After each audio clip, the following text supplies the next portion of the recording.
Hey everybody, Sean here, and I hope you're doing well. Yesterday we saw this video by Kirk Franklin. The lion and the lamb will bow down to the goat. I was shocked to see so many comments defending him, saying I think he was saying goat, as in greatest of all time.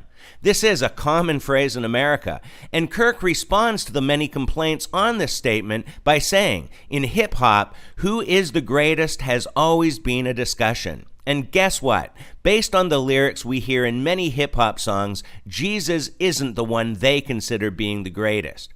He goes on to say, metaphorically, I position those considered great as lions and lambs, and how they will someday bow down to Jesus, who is the greatest of all times.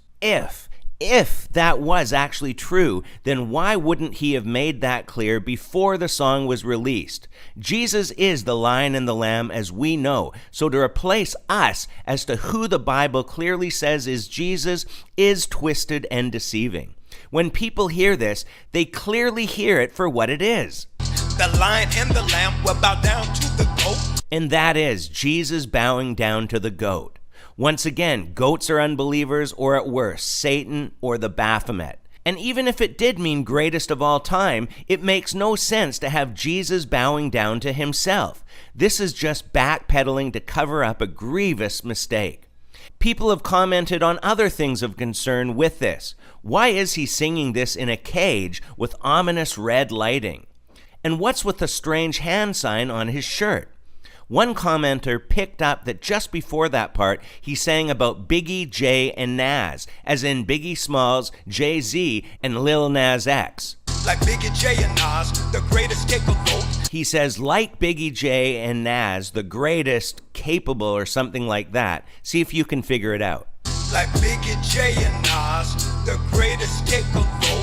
But it just makes no sense. He even says he's not trying to preach, but just to make a beat. I don't mean to preach, just trying to make you think. And he finishes it off giving a shout out to the Holy Spirit, the ghostwriter.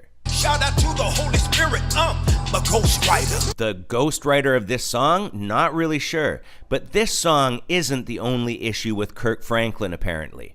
One commenter mentioned that a few years ago on a show called Sunday Best, Kirk Franklin was one of the hosts and allowed a famous dudette to do his makeup in the image of one of those. Another person mentioned that in the past, he teamed up with a vulgar rapper called Lil Baby, and 79 people confirmed this with a thumbs up.